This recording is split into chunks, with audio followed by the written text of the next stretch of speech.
what the Chinese say when they meet one another. Have you eaten? Have you eaten? That's a salutation.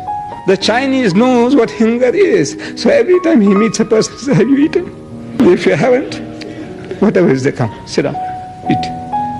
I want to review with some clever guys here, see if you can better that. That's the humility, the compassion that he has for human beings. And learn to humble yourself, win people's hearts. Literally shaking right now. I was just getting groceries and I live in San Francisco and I never really feel fully safe. If you live in San Francisco, I'm sure you know what I'm talking about. And I just got groceries. I'm walking out of the store and this guy is walking past me and says, "Move, you stupid bitch." And he spits in my face, spits all over my face. And then I say, "Excuse me, did you just spit in my face?" And he says, "Move or I'll rape you." There's also people everywhere and everyone's just walking by because they're like, I can't handle something else in San Francisco. It's always something else. I don't even know why I'm posting this. If you live in San Francisco, do you feel this way all the time? I don't feel safe, ever. I literally never feel safe. It's better when it's daylight. But nighttime, no, not leaving my house. I was born in a developing world and I grew up in a developing world. And I have noticed that every time a country in a developing world proposes or pursues an alternative economic model, it gets undermined through sanctions, through disinvestment, through the withdrawal of aid. Uganda is a recent example. It happened in South America. It happens all over the developing world. But here's the story of China, which seems to have overcome all of that, which has displayed unbelievable resilience against any threats of any nature by Western countries allied and led by the United States in particular. But China seems to have overcome all these changes, all these threats, all this. How did you do it? The influence of China among billions of people is enormous. And we in the United States have tended to look at these places as baggage. We don't take them seriously. The Chinese take them seriously. And biggest challenge to American influence in the world long term is China's ability to integrate billions of marginalized people into the world economy. We're talking about people going from making $2 a day, which is misery and degradation, to $10 or $15 a day, which is the beginning of dignity. And that is something we've really dropped the ball on. We're doing almost nothing in that area. We've ignored it. I've written any number of articles complaining about this.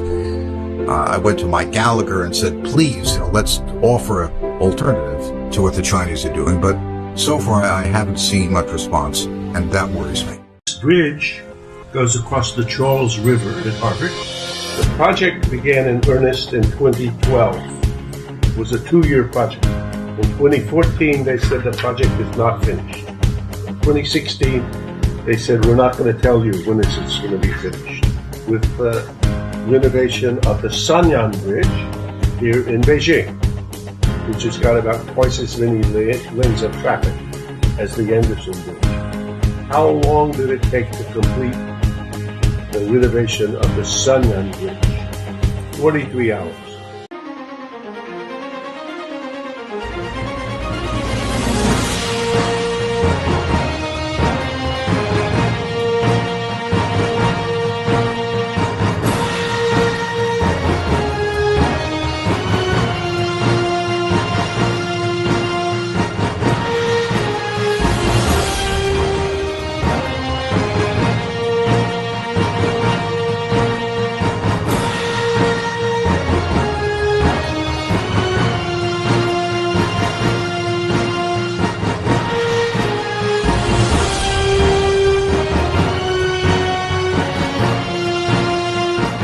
This country's only 200 years old, and already we've had 10 major wars. We average a major war every 20 years in this country, so we're good at it. And it's a good thing we are. We're not very good at anything else anymore. Huh? Got no steel industry left, can't educate our young people, can't get health care to our old people, but we can bomb the shit out of your country, all right? These conservatives are really something, aren't they? They're all in favor of the unborn. They will do anything for the unborn. But once you're born, you're on your own. Pro-life conservatives are obsessed with the fetus from conception to 9 months. After that, they don't want to know about you. They don't want to hear from you. No nothing. No neonatal care, no daycare, no Head Start, no school lunch, no food stamps, no welfare, no nothing. If you're preborn, you're fine. If you're preschool, you're Conservatives don't give a about you until you reach military age.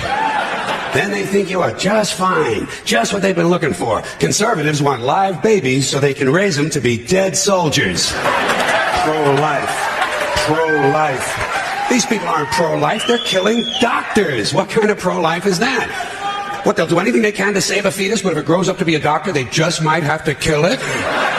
They're not pro-life. You know what they are? They're anti-woman. The Chinese understand full well what happens when you're weak in the international system.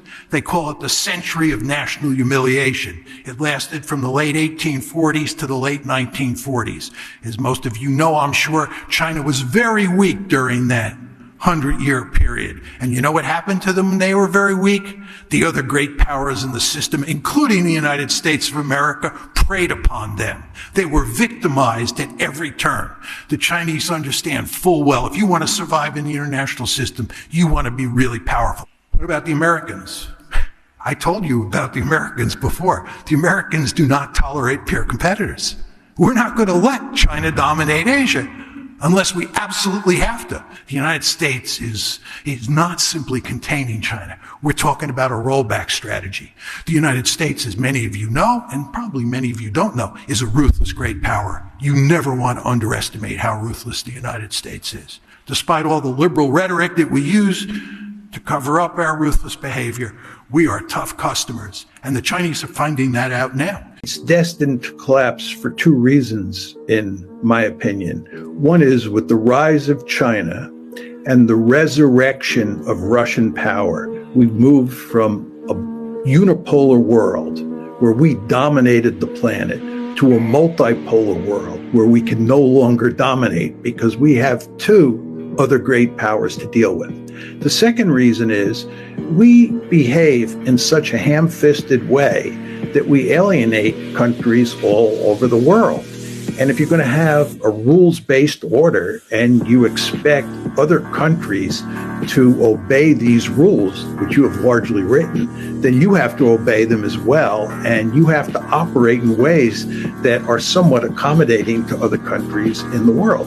But our basic policy dictum is it's my way or the highway. So when you combine that, again, with the shift in the global distribution of power, the liberal international order that we constructed during the unipolar moment is kaput. The idea that America is number one is part of the American DNA. It's not just the presidents and the congressmen and so on who believe this.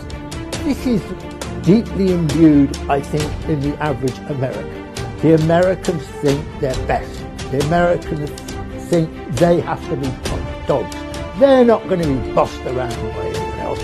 They're not going to be rivaled by anyone else. Now, of course, the reality is rather different, historically speaking, because no country can ever expect to be number one forever. What the United States proposes is you should give your money to us so that our economy can grow. Well, the response to many countries is no. Why should we? Why, as you're supposed to be the rich, powerful country, why should we give our money to you so that you can grow? That is what is known as the United States wins, you lose scenario. And that is the real macroeconomic situation which exists in the world today. It explains why are such an extraordinary range of countries interested in the Belt and Road Initiative. It's 150. If my memory is correct, there's, I think, slightly over 200 countries in the world, members of the United Nations. That means 3/4 of them are in the Belt and Road Initiative.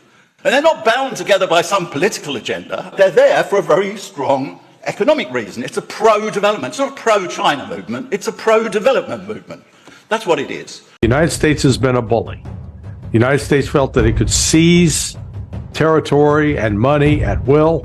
In those last 32 years, the United States, on average, has carried out about 8 military operations a year. In the United States, you get politicians frequently portraying Russia and China as aggressive military empires bent on conquering territory and taking over the world. That's good in psychology. That's called projection. Because the only country that's been doing that consistently over the last 30 years is the United States of America. Not Russia, not China. It's the old American double standard. You know, say one thing, do something different. And of course, the country is founded on the double standard. That's our history. We were founded on a very basic double standard. This country was founded by slave owners who wanted to be free. Am I right?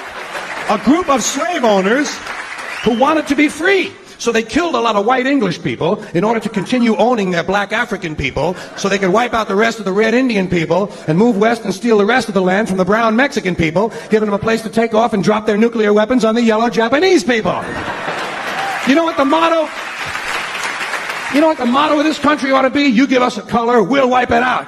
I'm not sure why BBC started with listing only China's human rights abuses. What about America's human rights abuses? The Iraq War, together with the UK, completely illegal and under false pretenses. The war in Syria, the war in Libya, the continued sanctions against civilian populations in Venezuela and Iran, walking away from the Paris Climate Agreement for the last 4 years, unilateral trade actions that have been deemed illegal by WTO. So one can make anything one wants, but we have really serious human rights violations by the United States abroad. So I think that the whole premise of this story is a little bit odd. No, but sorry, I'm looking. It's just a strange way. Just to say, always, excuse me for one moment. The U.S. always attacks other countries. It holds itself sacrosanct. It's really outrageous because I know what goes on in American foreign policy, and I know how abusive it is, and I know what it's like to live in a racist society, which I happen to do. And so the framing of this issue is strange. That's what I'm saying. Joke in America about the Chinese mothers. We call them the tiger moms